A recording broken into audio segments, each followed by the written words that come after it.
Começando então a parte 2 da aula 2. O que é o objeto de pesquisa? O objeto corresponde ao que vai ser estudado empiricamente. É diferente do tema. Se tu não sabe isso, é porque tu tá fazendo confusão mental ainda na tua cabeça e porque ainda não tá maduro o suficiente o teu objeto de pesquisa. Exemplo, que eu já trabalhei na minha dissertação, inclusive tá no Moodle, se alguém quiser dar uma olhada, tá? Na minha dissertação de mestrado. Tema: a informação política entre os eleitores brasileiros. Isso é um tema, tá? E um tema ainda muito ruim, de certa forma, porque é muito abrangente. Eu gostaria que fosse mais específico no caso de vocês, tá? Mas o objeto é o quê? São os eleitores que foram entrevistados num survey intitulado Estudo Eleitoral Brasileiro, que tem a cada 4 anos, né? Geralmente no ano de eleição presidencial. Então teve no ano de 2002, ok? Então esse foi o meu objeto. É aquilo que tu vai estudar empiricamente. Por exemplo, as pessoas que tu vai entrevistar, o livro que tu vai fazer a referência bibliográfica pode ser uma simples referência. Não, mas o meu objeto de estudo é o livro. Eu vou estudar Platão, vou estudar a República, por exemplo, né? Eu vou estudar uma instituição, eu vou estudar o Congresso, eu vou estudar digamos, uma agência regulatória, um órgão público. Eu vou estudar as famílias do movimento das barragens, enfim, a infinidade de objetos que vocês querem. Mas o objeto é o que empiricamente, ou seja, é o que, digamos, a carne e osso, tá, da pesquisa de vocês. Justificativa. Pessoal, atenção. Nós estamos sendo constantemente atacados e pondo em dúvidas a nossa capacidade das ciências sociais realizarem pesquisa. Ou eu estou errado? Eu acho que vocês sabem disso, né? Então, mais do que nunca agora, é importante vocês falarem, né, e justificarem bem a pesquisa de vocês. Qual é a relevância social ou científica da minha pesquisa? Se perguntem isso. Tentem responder a essas questões e se essas respostas forem positivas, no sentido de ter relevância social, por exemplo, e científica, ela é interessante. Qual a contribuição ao conhecimento já existente o estudo poderá trazer? Ou seja, vocês vão fazer uma revisão teórica e imagino que vocês, né, estudem sobre o assunto para saber se alguém já não fez uma mesma pesquisa exatamente igual à de vocês. Porque se ela fez uma pesquisa exatamente igual, talvez não seja a melhor forma de repetir uma pesquisa. A não ser que vocês queiram repetir porque acham que a pessoa estava errada, enfim, etc, né? A pessoa que realizou tal pesquisa. Mas, em geral, a gente tende a trazer coisas novas na área do conhecimento das ciências sociais. Tá? Quais os possíveis impactos para a teoria? Ou seja, aqui já é uma pesquisa um pouco mais profunda, né? Já pensando assim, será que a teoria de classes sociais em Bourdieu, enfim, a maneira como ele pensa as classes sociais estava correta? Será que eu não posso evoluir aqui um pouquinho? Claro, essas pesquisas em geral não são feitas a nível de trabalho de conclusão do curso, né? Algo que se proponha de repente a promover uma mudança, um impacto dentro de uma teoria já constituída. Tá? Mas também pode ser feito. Qual a aplicabilidade para as ciências sociais? Tomem cuidado, tá, pessoal? Nós somos um curso de ciências sociais e demos muitas ferramentas para vocês. Mas tem objetos de estudo que já me proporam ao longo, né, dessa cadeira que são muito distantes das ciências sociais, né? Eu quero saber qual é o impacto da reprodução nos sapos aqui nos fundos aqui do campus aqui. Não, pessoal, tá? Então vai para agronomia. Vai fazer alguma coisa lá, agronomia. Não é das ciências sociais esse tipo de discussão. Ok? É mais da biologia. E também, por último, né? Se perguntem, a quem interessa a pesquisa? Ao meio acadêmico? Aos jovens? Ou de repente é uma pesquisa voltada para um nicho específico? Professor, eu quero fazer uma pesquisa na área de marketing eleitoral. Bom, então interessa de repente aquele mercado. Ok? Então se perguntem também a quem interessa a pesquisa de vocês, para além de vocês, evidentemente. Objetivos. Os objetivos, então, são as metas que o pesquisador se propõe, né? Geralmente são realizados em formas de itens, tá? Verbos no infinitivo: analisar, relacionar, investigar, conhecer, examinar, descrever, comparar e por aí vai, tá? Em geral, esses objetivos podem ser gerais e específicos, tá? É importante os objetivos que daí tu fica bem claro para ti o que tu quer afinal com a tua pesquisa. Vou dar alguns exemplos. Exemplos primeiro de objetivos gerais. Analisar a estrutura do capitalismo e as possíveis consequências nas relações sociais. Oh, God! É alto esse objetivo, não? Vocês já conheceram um cara que fez isso? Não? Eu conheci um chamado Karl Marx no século XIX. Compreender quais os processos que interferem no nosso cotidiano em função da globalização. Vocês já viram algum autor sobre isso em sociologia, por exemplo? Já leram algum chamado Castells, Bauman? Lembra alguma coisa para vocês? Comparar a inserção de diferentes estrangeiros em sua chegada no Brasil, né? Existem pesquisas bastante sobre isso, por exemplo, na área de antropologia. Pontuar as causas de um alto número de partidos políticos no Brasil. A voz que vos fala fez isso em sua tese de doutorado, né? Agora, exemplos de objetivos mais específicos.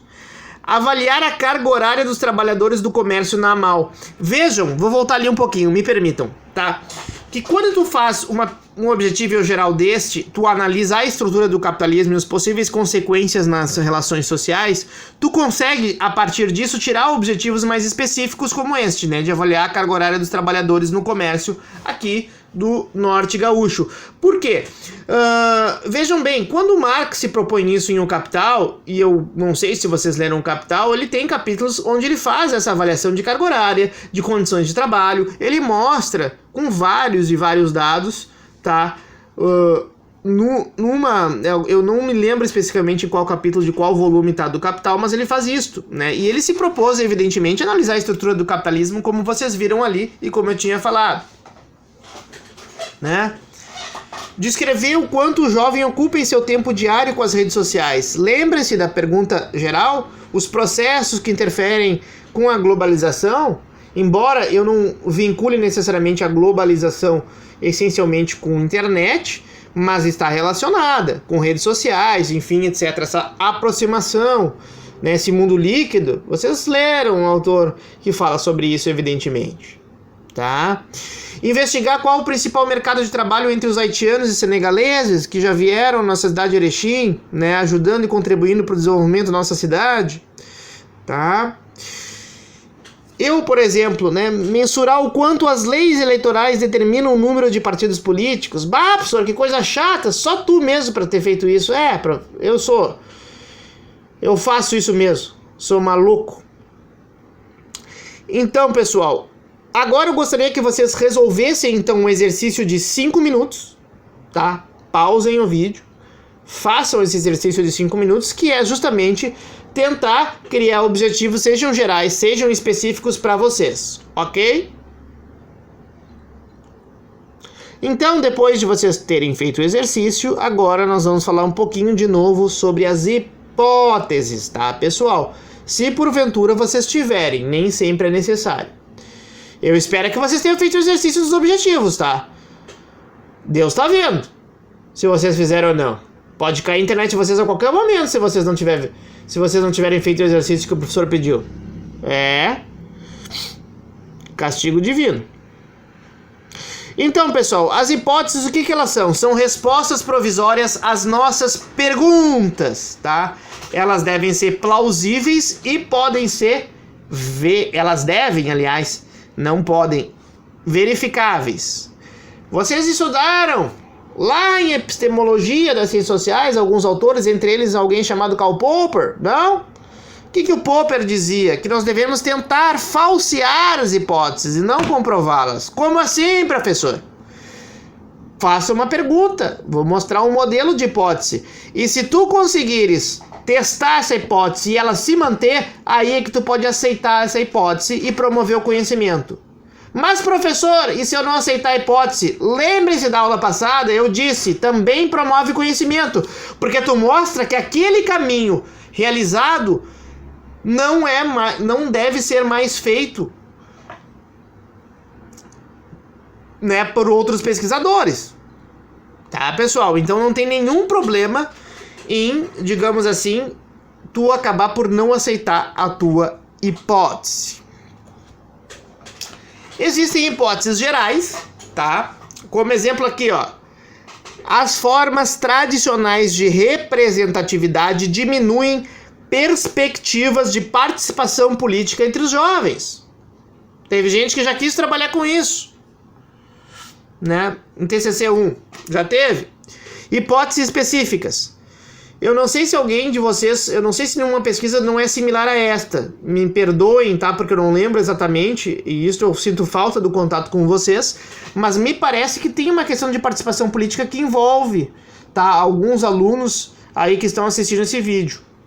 Ok? Hipóteses específicas dentro dessa hipótese geral. Os jovens não possuem interesse por política. Esse pode ser uma hipótese.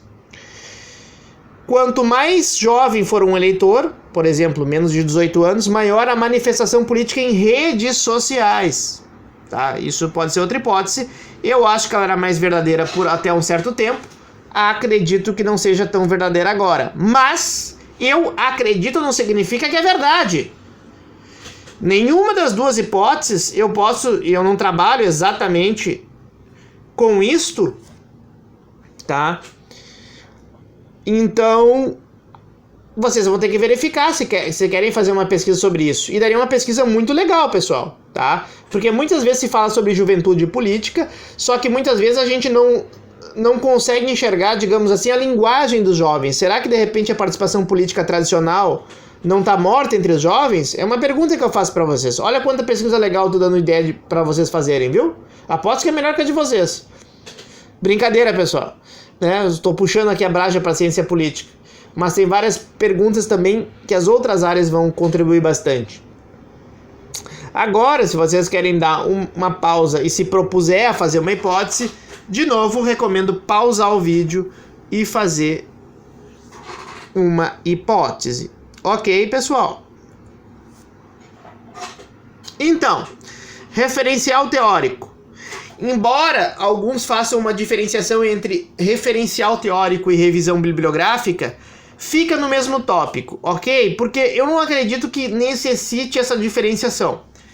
A não ser que vocês queiram fazer uma pesquisa bibliográfica mais intensa e tenham um referencial teórico mais intenso. Vou dar um exemplo. Olha, professor, eu vou fazer 2 páginas e falar 3 páginas. O meu referencial teórico é Pierre Bourdieu. Por que é Pierre Bourdieu? Bom, eu vou explicar, né? Então esse é o meu referencial, esse é o meu quadro teórico, né? Daqui não passa, digamos assim. Só que tu tem que mostrar o porquê, enfim, etc, né? E por que o Bourdieu vai ser importante na tua pesquisa. E depois sim, daí vou fazer as revisões menores bibliográficas que citam Bourdieu, por exemplo. Já foi feito isso no curso de Ciências Sociais de vocês e foi um baita de um trabalho, tá? Inclusive tá no Moodle, tá? Só não vou citar o nome do aluno, que eu não gostaria de citar aqui numa gravação pública, mas procurem lá, no Moodle tem lá, ficou muito bom o trabalho. Ao meu ver, então, pessoal, essa talvez seja uma das partes mais fundamentais e é onde vocês vão perder tempo, né? Que é a leitura de outros estudos, né? Que vocês vão fazer, tá? Já vou dizer para vocês no outro vídeo na sequência como é que vocês devem ler. Não é que eu vou ensinar vocês a ler o beabá de novo, não é isso. Mas é que tem maneiras mais claras e mais procedimentais de ser realizada essa leitura. Espero que ajude, tá? Vai lá pro próximo vídeo.